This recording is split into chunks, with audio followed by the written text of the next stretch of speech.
hacer y pensar la psicología, este programa de Universidad para Todos que hemos preparado con un grupo de especialistas de diversas especialidades, sobre todo de psicólogos, y que ya le estamos dando la bienvenida a todos y todas los que entren en contacto con nosotros. Este es nuestro segundo encuentro y les aseguro que va a ser un encuentro muy interesante.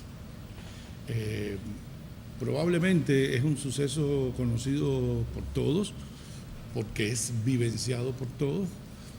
Cuando uno piensa en la mente, en lo que uno piensa, en lo que uno decide, quizás no tanto en lo que uno siente, pero sí en lo que uno piensa, en lo que uno decide, uno inmediatamente lo asocia a la cabeza, ¿no? Pensamos con la cabeza, decidimos con la cabeza. De hecho, muchas veces nos dicen, dale un poco de cabeza al asunto antes de hacerlo.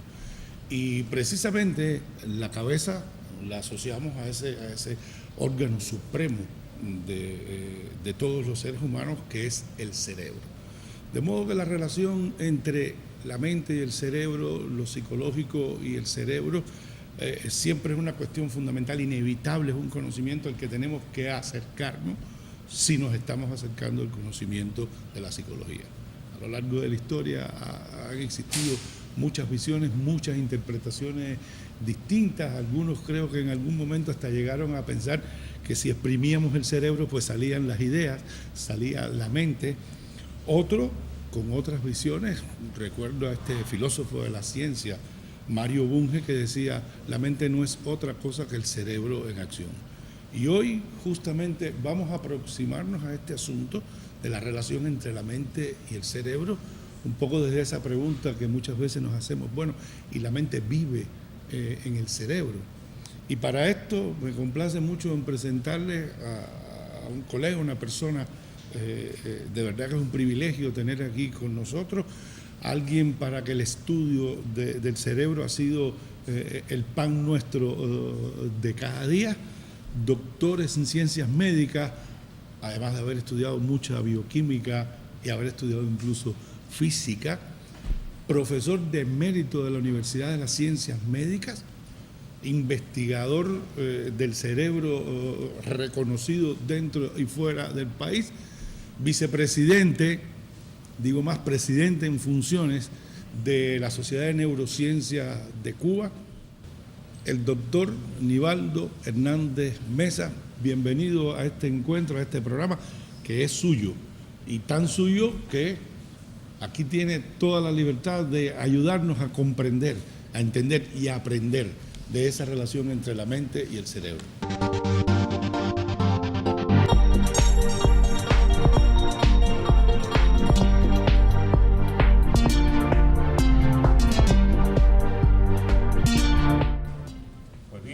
Esta relación entre la mente y el cerebro es considerado como uno de los grandes problemas de la ciencia contemporánea. Incluso se dice que es más difícil, porque se dice que hay tres problemas capitales de la ciencia actual, que son, uno, el origen del universo, el segundo, el origen de la vida, y el tercero, el origen de la conciencia y la relación de la conciencia con el cerebro, con el cuerpo. Quiere decir que esto es un problema que está siendo enfocado desde diferentes puntos de vista. Filósofos, psicólogos, anatomistas, fisiólogos. En el caso de la neurociencia, se está siendo apoyado ahora fundamentalmente por el descubrimiento de algunos elementos importantes técnicos, como son la resonancia magnética funcional, la tomografía por emisión de positrones, y el siglo XX aportó también los estudios electrofisiológicos, que por cierto en Cuba tenemos un gran adelanto en todas estas cuestiones. Este problema es un problema que ha intrigado al hombre desde tiempos inmemoriales. Inclusive en una cueva en Francia se encontraron muchos cráneos que tenían trepanaciones, y Stanley Finger, un neurólogo notable, él definió que el 65% de los sujetos que habían sido trepanados habían subsistido a la vida. Eso es en el Neolítico. Después los otros hallazgos más interesantes son en el propio Egipto, donde la trepanación era reservada para las capas superiores de la sociedad. faraones y familia de faraón. E incluso en los manuscritos, en los papiros que han sido descifrados después del descubrimiento de Champollion de la piedra Rosetta, cuando la invasión napoleónica que se trajo y que él pudo descifrar eso, hay uno de los manuscritos estos de los papiros que aparece en el libro de Eric Kandel, premio Nobel de 2000, y un libro que se utiliza mucho por los neurocientíficos. Hay un manuscrito en el cual aparecen historias de trepanaciones en caso de cefalea, y aparece, importante, en láminas que se pueden después mostrar, la palabra cerebro, la palabra membrana. Inclusive no se habían descubierto todavía los estudios histológicos de 1600 y tanto por Leeuwenhoek, y ya se sabían cuestiones de este tipo en la época de los faraones. O sea que tanto la membrana como la neurona y como la célula en sí, se podía entender que los egipcios tenían algún conocimiento de ello. Y después pasamos al mundo griego, que curiosamente en el mundo griego se presenta una disputa muy grande si las funciones de la mente, el conocimiento y todas otras que había descrito, que se discutían mucho por los filósofos griegos, estaban enclavadas en el corazón, donde pensaban muchos de ellos, Aristóteles entre ellos, o en el cerebro, como pensaba Platón, por ejemplo. Y Platón lo hacía desde un punto de vista especulativo. Él decía que el conocimiento era, imagínense una jaula donde llegan muchos pájaros, y en la medida que va avanzando el tiempo entran más pájaros, más pájaros, más pájaros, y eso es el conocimiento que se va adquiriendo durante la vida, decía él. Quiere decir que él pensaba eso de manera especulativa, pero más desde el punto de vista de experimento.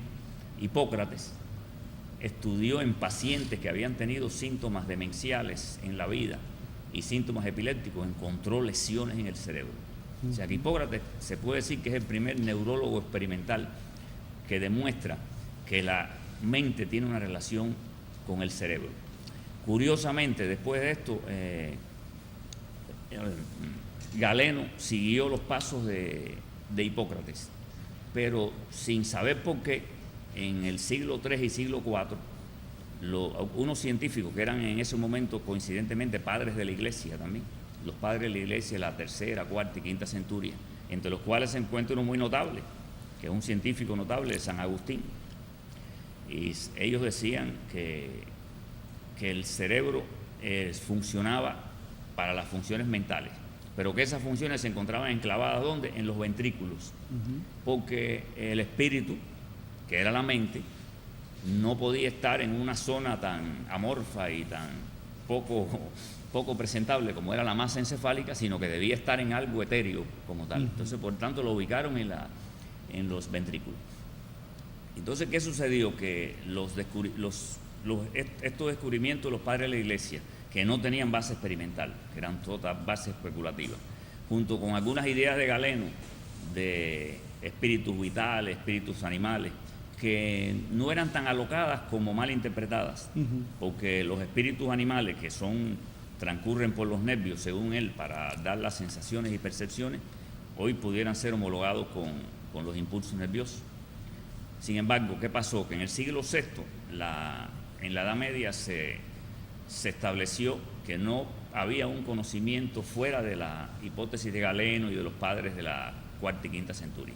Y por lo tanto se prohibió la experimentación, se prohibieron las disecciones, hasta que Andrea Vesalio, 1000 años después, atrevidamente, claro, con el apoyo de Carlos V, que era su protector, él pudo hacer algunas recepciones y pudo hacer algunos estudios, y estableció sobre todo el método experimental de correlación anátomo-funcional con algunas mutilaciones que hacían animales, y después establecía las funciones. Y así él pudo dar paso a que algunos investigadores después, en el siglo XVIII, siglo XIX, pudieran hacer algunas experiencias. Y los primeros fueron casualmente los frenologistas, Francis Gall y Spurgeon, que fueron los primeros que aportaron la idea de una localización cerebral de funciones motoras, funciones sensoriales y sobre todo en afasias, en pacientes que tenían lesiones,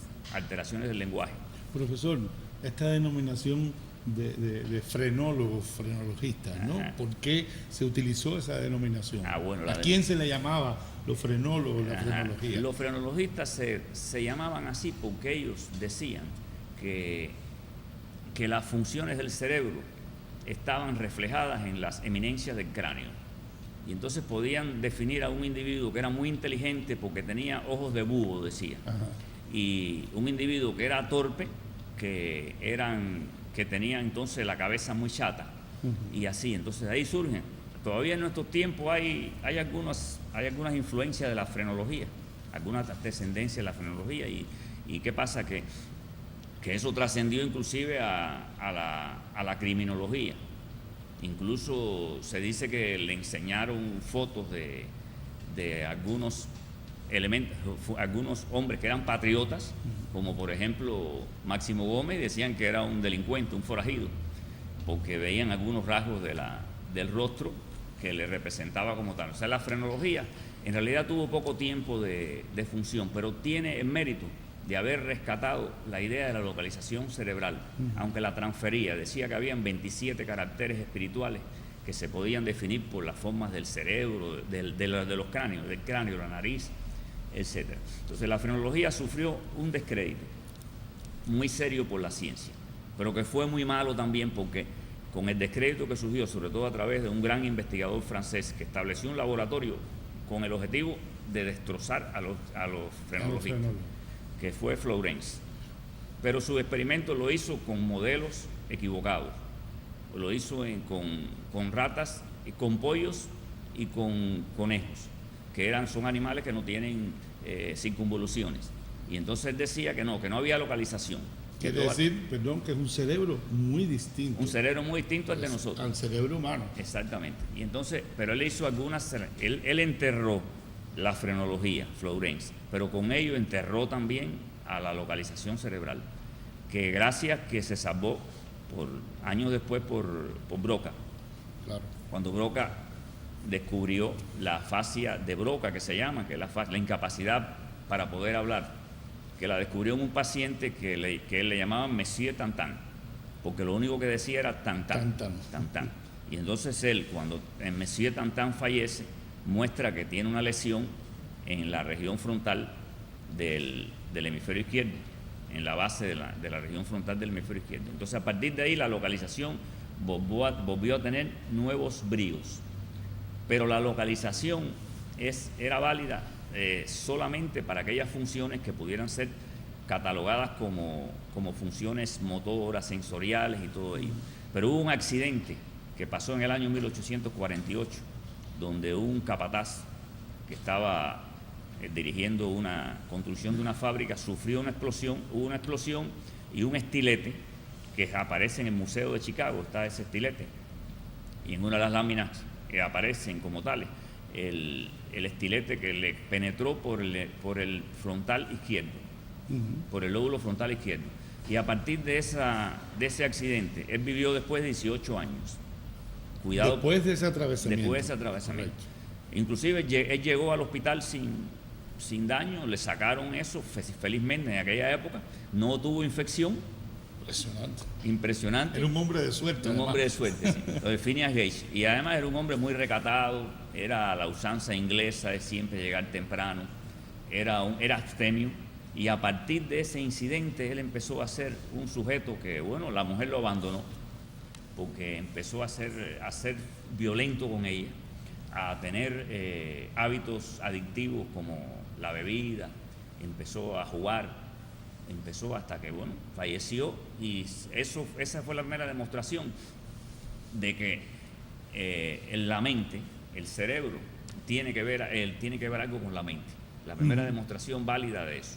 El propio Broca después define, en base a estos estudios, otros estudios colaterales a ellos, lo que él llamó el llamado lóbulo límbico, que eran las estructuras que rodeaban al cuerpo calloso, donde él decía que estaban los asientos de las emociones, las motivaciones, porque tenía pacientes que habían tenido afectaciones motivacionales y emocionales debido a lesiones de ese tipo.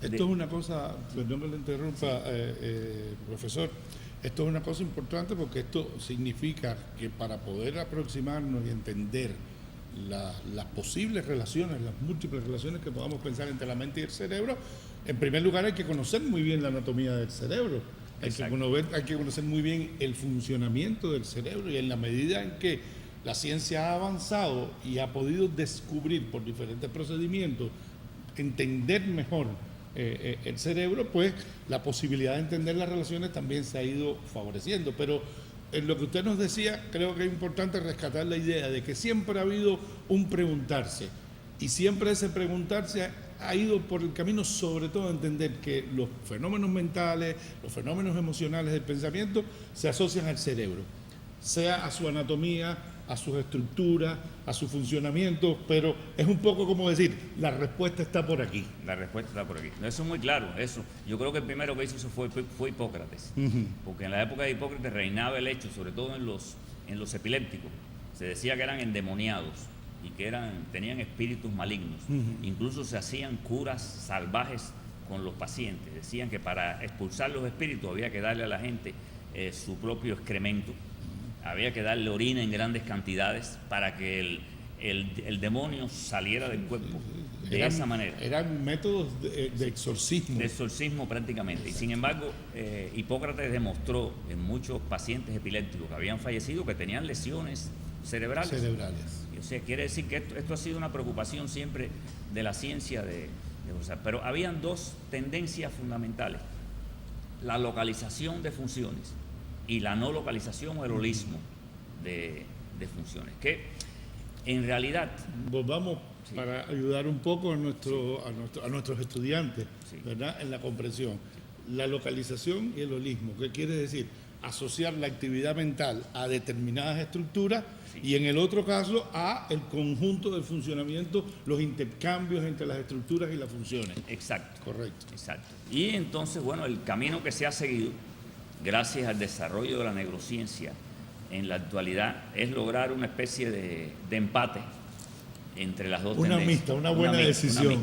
Siguiente, digamos, algunas funciones que son bien específicas, como son la función visual, la función auditiva, las percepciones de tipo olfatorias y las funciones motoras, tienen una localización clara, precisa. Sin embargo, hay funciones como son el pensamiento, la memoria, donde la situación no es tan clara como tal. Y digamos, la mente como tal está más distribuida holísticamente, porque el modelo fundamental que existe es un modelo neurológico, la enfermedad de Alzheimer. Exacto. Hasta que no se produce una atrofia casi total en el cerebro cuando una persona padece Alzheimer, no pierde la mente. Inclusive uno de los sinónimos que tiene la enfermedad de Alzheimer entre los neurólogos es la muerte lenta de la mente. De la mente. Quiere decir que la mente se va muriendo en la medida que van desapareciendo una cantidad, la ley de los cambios cuantitativos y cualitativos. Correcto. Se aplica eso. Llega un momento en que se atrofia tanto el cerebro y todas sus estructuras subcorticales que tienen que ver esto. Y este empate de holismo y localizacionismo se debe fundamentalmente a que existen conexiones entre todas las estructuras cerebrales. Y esas conexiones son conexiones anatómicas, pero son conexiones funcionales también. Y son conexiones efectivas. ¿Nos explica un poco qué diferencia usted? Conexiones anatómicas y conexiones funcionales, porque esto es una idea importante para que nuestros estudiantes puedan entender. Sí, una conexión anatómica, por ejemplo, se presenta entre el cerebelo y la corteza motora. Correcto. Cuando uno está aprendiendo algo, en el momento que lo está aprendiendo, los circuitos cerebrales que conectan el cerebelo con la corteza están muy activos. Ya después, cuando el individuo aprende de verdad a hacer la cosa, digamos, batear, aprende a batear. Que los matanceros batean muy bien, usted que es de Jovellanos. Cuando se produce ya en la práctica de que batean bien, ya el individuo prácticamente hace caso omiso a la corteza. No tiene nada consciente en la actividad. El bateo inclusive es una actividad que es prácticamente inconsciente, porque si un lanzador lanza la pelota a 90 millas por hora, llega al contacto con el bate antes que la percepción visual y las actividades se pueden desarrollar. Son 470 milisegundos y unos 530 que tiene que haber. Por lo tanto, el bateo inconsciente es un reflejo condicionado, que el individuo lo hace, algunas señales por la forma en que toma la pelota el pitcher, claro, y tiene que hacerlo, pero lo hace automático y no sabe cómo hacerlo. Cuando hablamos de inconsciente, estamos hablando aquí de la posibilidad de darse cuenta de conscientemente operar con una serie de indicadores para tomar una decisión. Es imposible. Exactamente. Es imposible. Es como los que hemos tenido la suerte de aprender a manejar y los que tenemos mejor suerte de tener en qué movernos propios. Uno cuando empieza a aprender a manejar, todas las operaciones, ahora meto el clutch y después esto se hace de manera absolutamente automática. Y también bailar, por ejemplo. Y bailar, que eso sí lo hacemos todos. Sí, cuando usted empieza a bailar, cuando uno empieza a aprender a bailar, hace pasos que están por encima de eso. Después lo hace todo eso. Y cuando te llaman la atención, lejos de mejorarte, te empeoran la actividad. Por eso es bueno que los managers, cuando van a hablar con los bateadores, no hablen con ellos cuando no estamos haciendo ninguna crítica personal, no, es una observación general. Una observación general, sí. Pero tiene que ver con esto, con el uso del consciente y del inconsciente. Correcto. Porque eso tiene que ver con lo que estábamos diciendo del cerebro, cómo está constituido. Porque en esto del cerebro, en el momento actual, hay algunas concepciones, hay hipótesis, por ejemplo. Hipótesis que te dicen que tenemos 3 cerebros realmente. Un cerebro automático, que es este que hablábamos. El cerebro que te hace hacer las acciones automáticamente y no le pongas conciencia ahí, porque lo que vas a hacer es a fastidiarlo y vas a perjudicar la actividad. Un cerebro emocional que, por cierto, el cerebro emocional tenía su centro en el lóbulo límbico de Broca. Ya hoy se conoce que la amígdala es, después de los experimentos de Ledux y de otros investigadores, es la zona más contestada. Y recientemente hay una nueva teoría de llevar un poco más abajo, hacia la región periacueductal gris, donde se plantean que hay una zona que está hiperactiva en muchas personas que tienen traumas, que parece que llega a su reflejo hasta esa zona. Y ahora hay muchas técnicas que se están usando, inclusive técnicas de estimulación eléctrica combinadas con psicoterapia, donde hay un puente. Yo creo que ese es el primer puente entre la neurofisiología, la neurología y la psicología. Porque es una técnica que se usa donde se combina la psicoterapia, psicoterapia e imaginería del posible trauma. Es decir, técnicas asociadas a la palabra. A la palabra, exactamente, a la palabra. Combinado con estimulación eléctrica de esas zonas. Para producir una inhibición de la zona. Y entonces en el momento que están haciendo la aplicación, la imaginería entonces deja de ser una imaginería relacionada con el trauma sufrido, sino con algo agradable, digamos la playa, el tiempo y eso. Y dice que está teniendo muy buenos resultados, sobre todo en niños que han sido maltratados y tiene un efecto muy... Es decir, es como rápido. Una sustitución. Sí, ¿no? Sustitución, sí. Qué interesante. Sí, pero muy rápido. Se usa también en el dolor. Se está usando en el dolor, estas cosas. O sea, quiere decir que hay una zona, es el cerebro emocional y falta el tercero, el cerebro cognitivo. El cognitivo. Que el cerebro cognitivo se debe básicamente a los estudios que se hicieron cuando se hacían muchas operaciones de sección del cuerpo calloso en pacientes epilépticos. Cuerpo calloso, otra vez más, estamos hablando de una estructura. De una estructura que une a los dos hemisferios. A los dos hemisferios. Sí, las fibras que unen a los hemisferios se llaman fibras comisurales y van del hemisferio izquierdo al hemisferio derecho. Pero hay fibras que van desde el hemisferio hacia las zonas de la médula espinal, que son fibras de proyección. Digamos hacia abajo. Para ubicar un poco. Hacia abajo, sí. Y hay otras fibras que conectan dentro de un mismo hemisferio sin pasar al otro, que se llaman fibras de asociación. Esos 3 conjuntos de fibras están funcionando constantemente, pero que se están formando con la actividad. Fíjate la dinámica de eso. De ahí lo que es las conexiones funcionales. Las conexiones anatómicas son las que ya existen. Correcto. Las conexiones funcionales son las que se van formando con la práctica, porque cada vez que nosotros hacemos algo, ahora mismo, cualquier acción que yo estoy haciendo con la mano, en los hemisferios míos se están conformando nuevas sinapsis. Si yo muevo el pie, en la parte contraria de mi hemisferio, correspondiente al pie, se están conformando nuevas sinapsis. Si esa sinapsis yo la asocio con algunas cuestiones, se me van a hacer fijas. Y eso ya corresponde a un aspecto de memoria motriz, por ejemplo. Motriz. Puedo aprender a bailar bien, o a correr bien, o a nadar bien, de acuerdo con eso, ¿no? Y entonces son cosas que estamos todavía en el paleolítico, pero cuando esto se pueda averiguar, vamos a aprender a hacer muchas cosas mucho más rápido utilizando la relación mente-cerebro, ¿no? Como tal. Y en realidad la relación mente-cerebro no es solo, se dice cerebro. El cerebro propiamente dicho son los hemisferios cerebrales. Sí. Pero además del cerebro está unas zonas que son el encéfalo, que está por debajo del cerebro, está el cerebelo y está la médula espinal y está todo el sistema nervioso como Es tal. decir, toda la actividad del sistema nervioso. Cuando se dice relación mente-cerebro, incluso hay algunos que utilizan mejor la relación cuerpo-cerebro. O cuerpo, mente-cuerpo. Mente-cuerpo en lugar de mente-cerebro.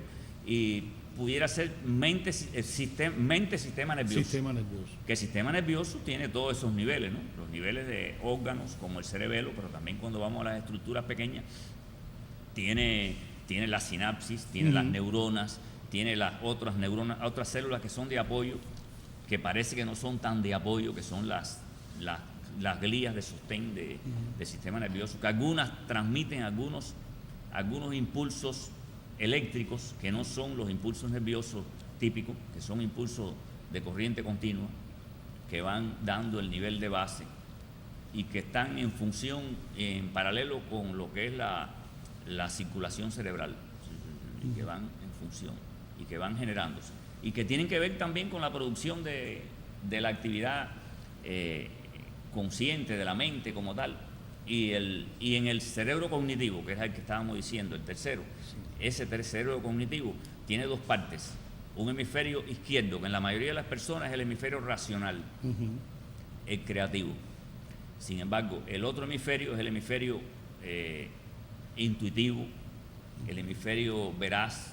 El otro dice mentira, el izquierdo dice mentira. Nosotros decimos mentira porque tenemos base para decir mentiras también, no es porque seamos malos. Claro. Y el hemisferio izquierdo... No podemos justificar por eso, pero hay un basamento. Sí, es que el hemisferio izquierdo no deja de hacer conjeturas. Claro.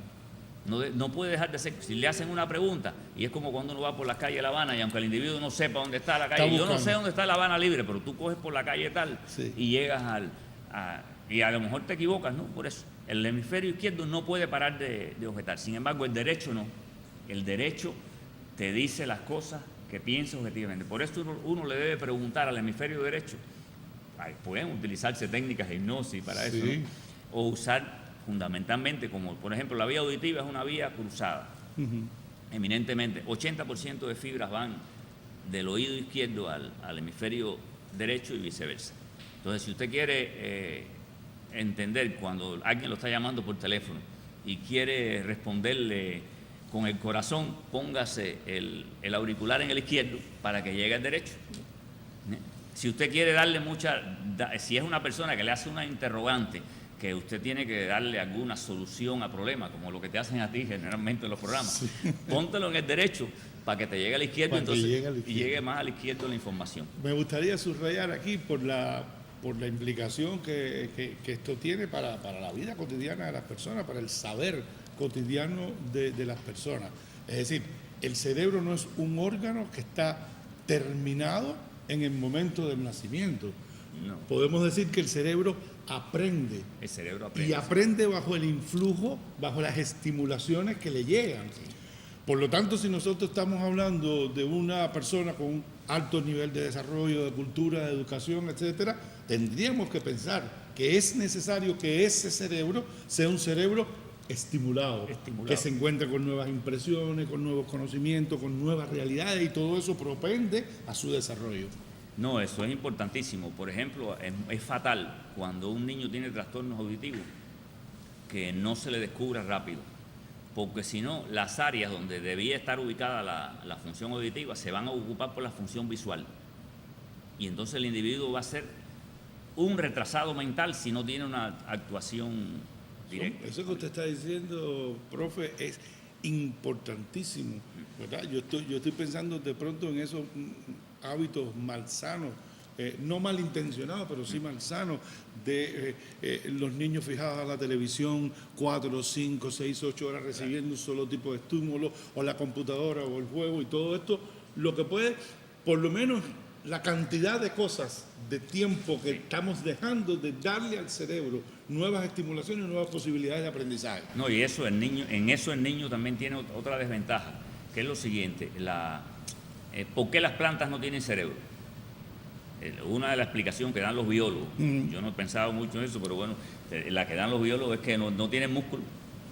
El músculo, la necesidad de movilizar al músculo fue lo que hizo que muchos animales primitivos y después los mamíferos desarrollaran una musculatura, desarrollaran un cerebro apropiado para controlar ese músculo, ese movimiento.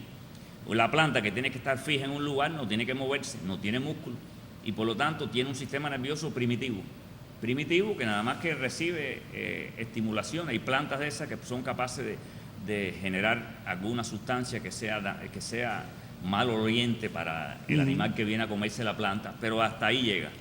La planta no tiene cerebro como para decir. Usted me está haciendo una insinuación y yo quiero responderle. Sí. Usted me está diciendo que si queremos también tener un cerebro desarrollado y que nuestro cerebro se desarrolle, tenemos que ejercitar los músculos. Exactamente, y en los niños... Yo lo estoy haciendo, que conte, doctor. Sí. Yo lo estoy haciendo. Y en los niños eso es fundamental. Es importantísimo. Es fatal el niño que está solo pegado al videojuego, a la televisión y a todo esto. No quiere decir que no tenga estímulo de otro tipo, porque, por ejemplo, el cerebro de los músicos, yo sé que usted es músico, y el cerebro de los músicos tiene una ventaja sobre el cerebro de los no músicos como yo, por ejemplo. Bueno, sí, gracias. Sí, el cerebro de los músicos, bueno, está demostrado que la música es un lenguaje. Un lenguaje como es el lenguaje articulado nuestro, como tal. Entonces, esa música que forma parte de un lenguaje apareció primero que el lenguaje articulado, unos 10.000 años antes. Se calcula que el lenguaje articulado surge hace 35.000 años en los neandertales y después los cromañones. Pero bueno, ahí el lenguaje musical, por los instrumentos que se han encontrado, parece que apareció antes.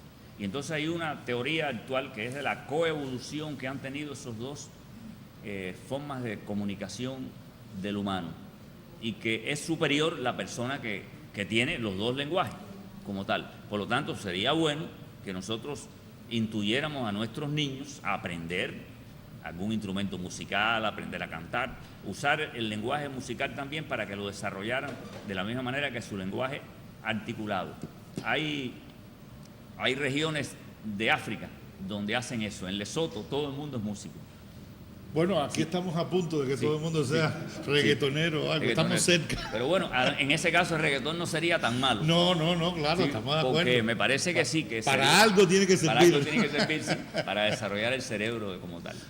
Y entonces, bueno, la idea es esa, que el cerebro, el cerebro reptil, el cerebro emocional y el cerebro cognitivo, los tres de conjunto en conformación con toda la información que pueden recibir de otras zonas, como el cerebelo, te van dando base para que se pueda conformar una actividad que no surge y no se ve como si fuera una conexión anatómica.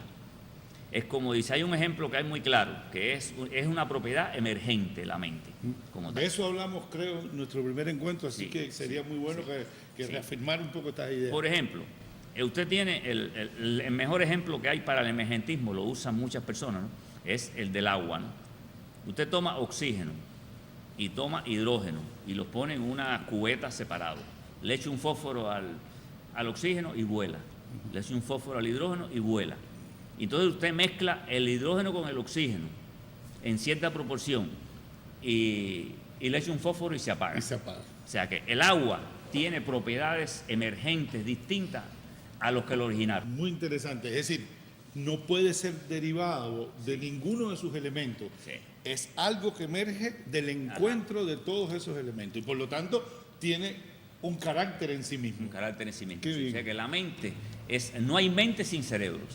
Sin duda. No hay mente sin cerebro, pero la mente no es el cerebro. No es el equivalente. deducible no al es deducible cerebro. al cerebro. O sea, uno puede decir, bueno, como que tiene más neuronas, como que tiene más conexiones, ya va a ser más inteligente. No, eso no es matemático así. Incluso los estudios que se han hecho de los cerebros de los de los científicos, que empezó con el de Gauss, no han dado nada. Ni siquiera el último que se hizo, que fue el de Einstein, no dio tampoco nada importante. O sea que tú no puedes deducir. No era un cerebro muy distinto al que podemos tener todos los mortales. Exactamente. O sea que quiere decir que eso es otra cosa. Otra cosa que hay que descubrirla, averiguarla. Yo creo que la ciencia va camino a eso. Lo que ahora no está todavía listo para eso. Me parece que, por ejemplo, la resonancia magnética funcional, que sería la cuestión más importante, lo que te dan son correlaciones. Lo que te dan son correlaciones de que el individuo está pensando y entonces hay ciertas áreas cerebrales que se encienden. Sí, pero eso, ¿qué puede ser? Cuando todas las áreas están conectadas entre sí, tú no puedes saberlo exactamente. Quizás los estudios que se pueden hacer con la capacidad informática que tenemos en estos momentos, en el futuro, claro, te podrán dar. Inclusive hay aplicaciones que se están haciendo que vienen de modelos de la economía, aplicarlos a la biología, al funcionamiento del cerebro, la causalidad de Granger, eso lo hacen en el CENI, y eso parece que va a dar buen resultado en eso. Pero todavía estamos lejos, pero yo creo que estamos en el camino de encontrar cómo la mente, esa actividad, esa función emergente del cerebro, que no parece ser de una sola parte del cerebro, por eso, porque es una propiedad emergente, claro, cómo se puede estructurar de una manera que pudiera ser mejor utilizada por nosotros y pudiera ser más creativa en las personas que son menos creativas y más funcional en las personas que son menos funcionales, mejor en aquellas personas que están alterados desde el punto de vista de la psicopatía y estas cosas. Y todo esto es importante porque, volviendo al ejemplo de que es propiedad emergente, hay algunos datos en que se descubren en algunos pacientes que unas personas que mueren, que no son enfermos de Alzheimer y que tienen los mismos signos anatomopatológicos de los pacientes con Alzheimer. Qué interesante. Quiere decir que todas estas cosas están apuntando a que vamos encontrando el camino, pero nos vamos encontrando con dificultades que hay que resolver después de esto. Y en esto hay muchas hipótesis nuevas que están surgiendo que tal vez dan el camino.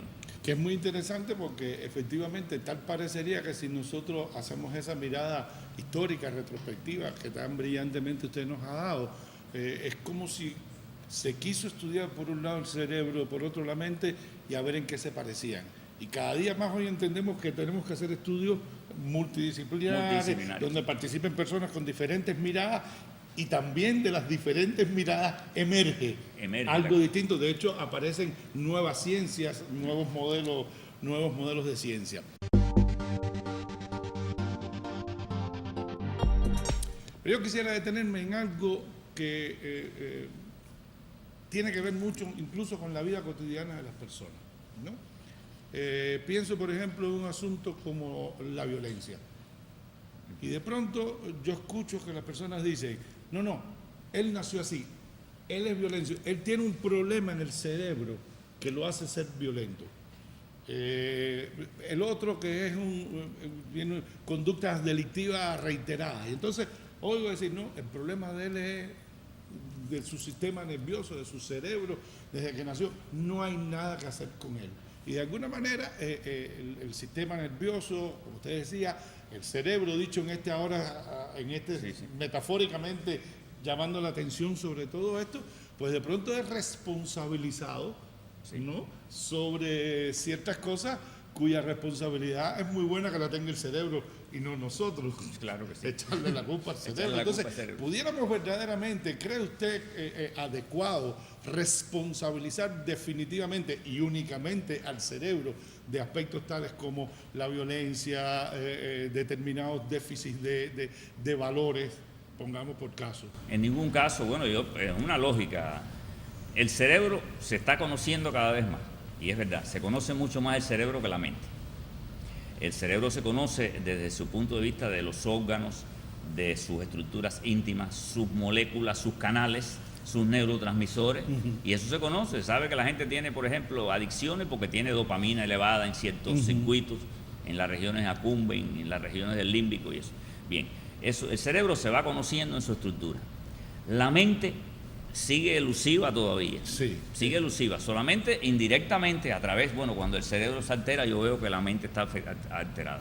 pero trabajar sobre la mente directamente se hace muy complejo.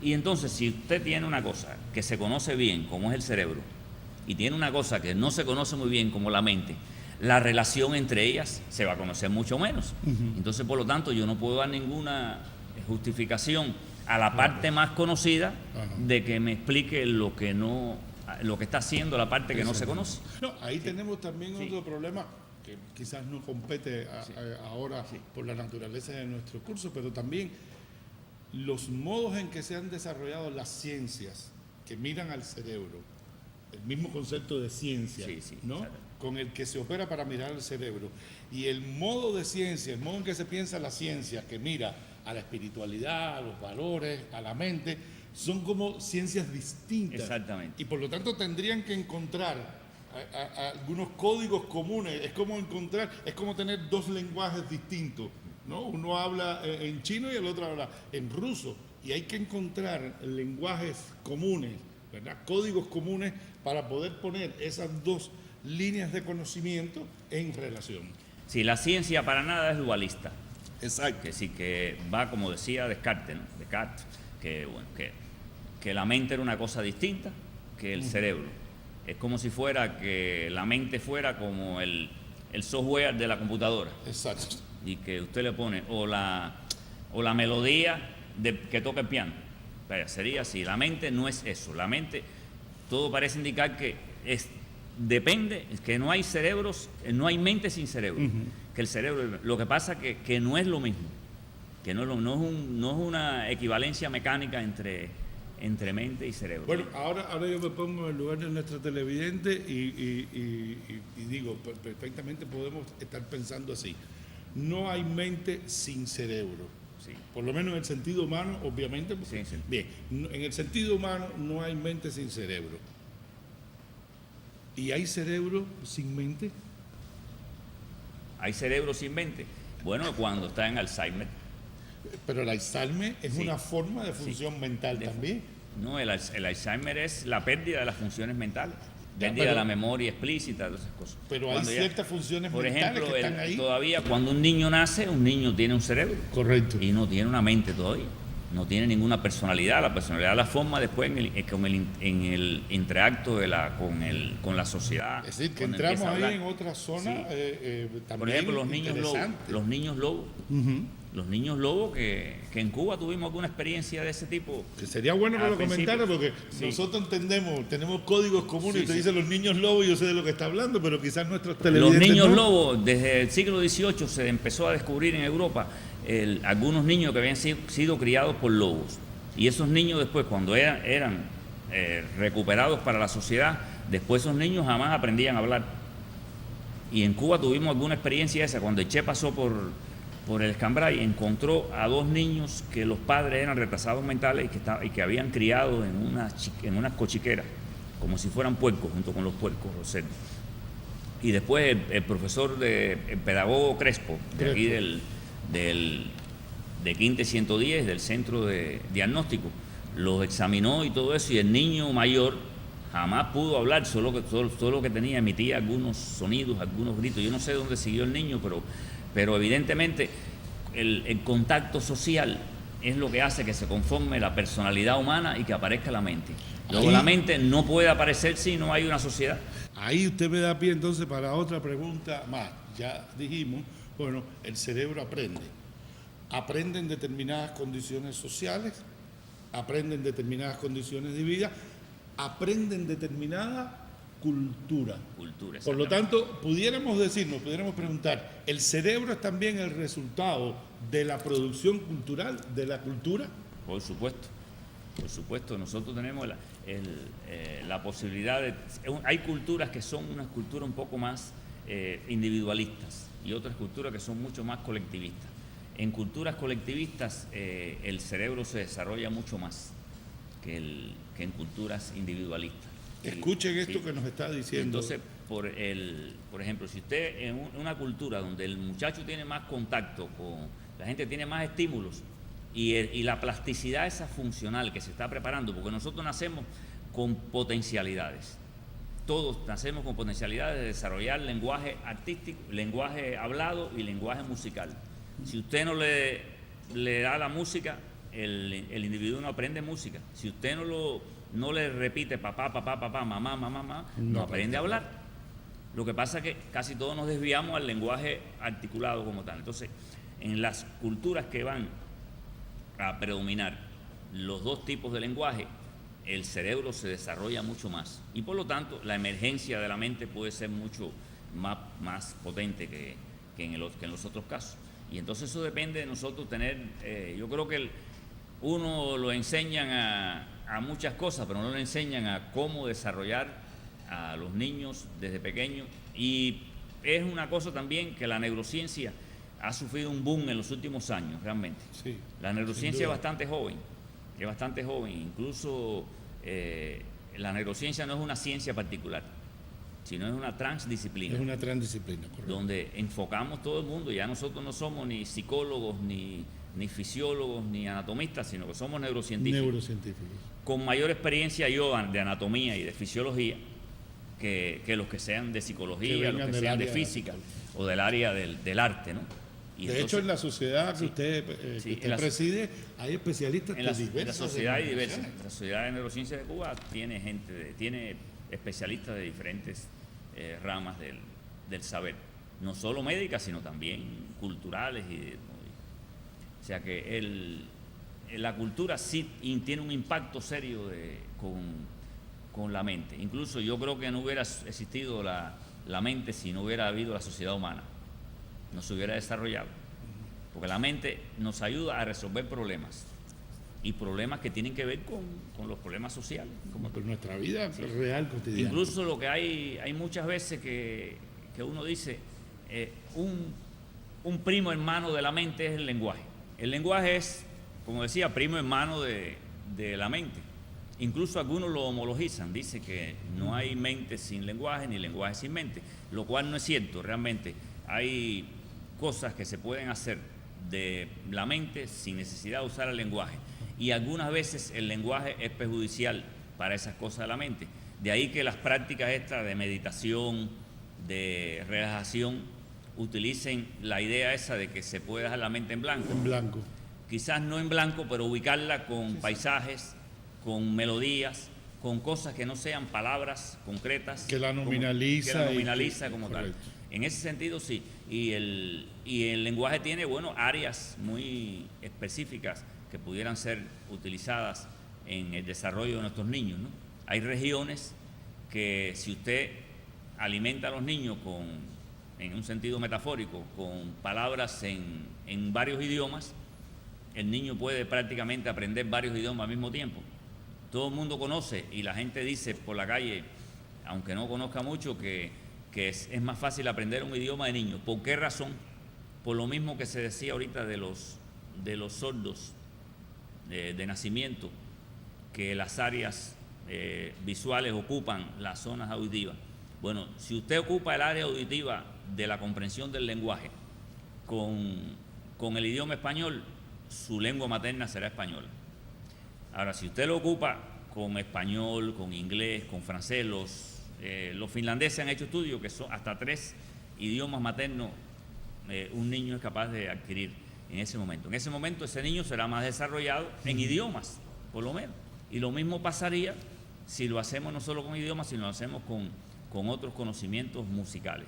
O sea que parece que el descubrimiento de estas cosas que se han hecho gracias al desarrollo avanzado que tuvo la computación y que tuvo la resonancia magnética funcional en los últimos años y los estudios de informática, de neuroinformática, han hecho posible que la neurociencia pueda apoyar algunas cosas y pueda incrementar la esperanza de que podamos ser un mundo de personas más creativos cada vez y más efectivos y más eficientes en general en todas las cosas. O sea que me parece que sí, que la mente y el cerebro, si se pudiera decir algo a forma de resumen, conocemos el 95%, por decir unos por ciento que a mí se me ocurre decir, del cerebro, desde su estructura, sus conexiones funcionales efectivas, funcionales y hasta anatómicas,